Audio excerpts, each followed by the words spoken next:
This is Blake Levine, and today's educational talk is about depression and bipolar and heroin, and this book that I've written that teaches many lessons about mental illness and addiction. And the inspiration for writing this book is the picture you see on the cover. That's my brother, Adam Wachtell. And he was an amazing human being, always warm, friendly, kind, loving. And sadly, he faced addiction issues. It started with alcohol and marijuana in high school.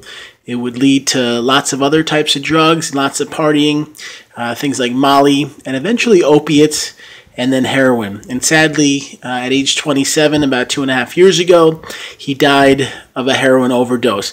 And not only is it hard to lose your brother, but I think that for anyone impacted by mental illness and addiction, there's some things that have really impacted my own journey. I live with bipolar 1 disorder, as well as those I've helped, because over many years I've had the opportunity to be a sober coach, worked at a rehab helping others with addiction, and I think there are some key ways that when you live with a mental illness and addiction, you have to look at life. And the first step I want to talk about is having faith. So a lot of things like Alcoholics Anonymous and Narcotics Anonymous, they talk about having help from a higher power. And I've heard many say that it helps them. And in my own life, this has been a big way to get stronger and healthier, because when you are mentally ill, when your brain doesn't function like everybody else's, when you have thoughts that are difficult or times that are tough, you can feel really upset. You can feel isolated, alone, nervous, fearful, wondering if your future will be bright. And then you can search for things. So you might try to drink a lot of alcohol, hoping it'll numb your emotions. You may start smoking pot, marijuana, saying, hey, getting high helps me to release my feelings.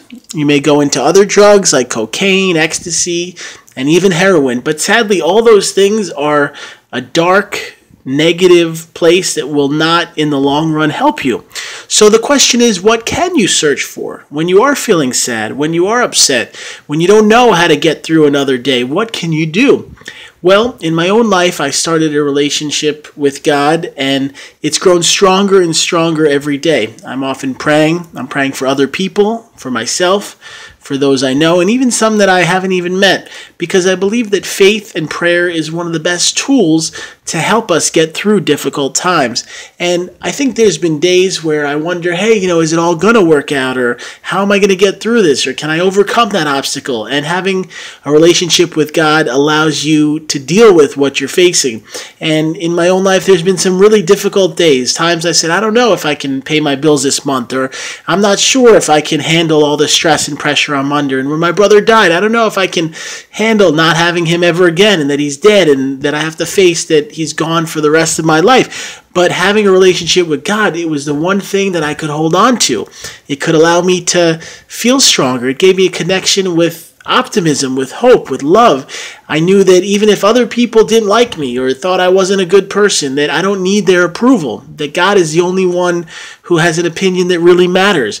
And then I started to think of material things, right? If I didn't have as much money as I wanted, or as nice of a car, or as fancy a house, maybe it didn't matter to God, and maybe God didn't want me to have them at this time. And then I started to focus on what God does want for me. And I realized that being calm and happy and peaceful is a very important piece of a happy life. I learned that helping others, sharing my knowledge and listening and teaching and working to help anyone facing mental illness or addiction is a valuable thing that many would benefit from. And I realized that God does have a purpose for my life and for all of our lives. And I believe that if you've been facing a hard time, maybe things are tough, maybe you're struggling, maybe you don't know how you can get through whatever's on your plate, remember that God loves you, believes in you, and that He can help you through anything that you face. And this book is a great guide to help anyone with mental illness and addiction. A lot of it talks about faith, shares other people's stories who had mental illness and addiction. And number one, the main goal is that when you finish reading this, there's some hope, because as much as it's hard and dark that my own brother, who you see pictured, is dead, that doesn't have to be the outcome for your loved one or you. There can be a brighter, more optimistic, positive future, and I pray that for everyone watching this, that happens for you. You can find this book on Amazon or Barnes & Noble. Just type in depression, bipolar, and heroin, and I'll put the link in the video. You have an awesome day. Thanks.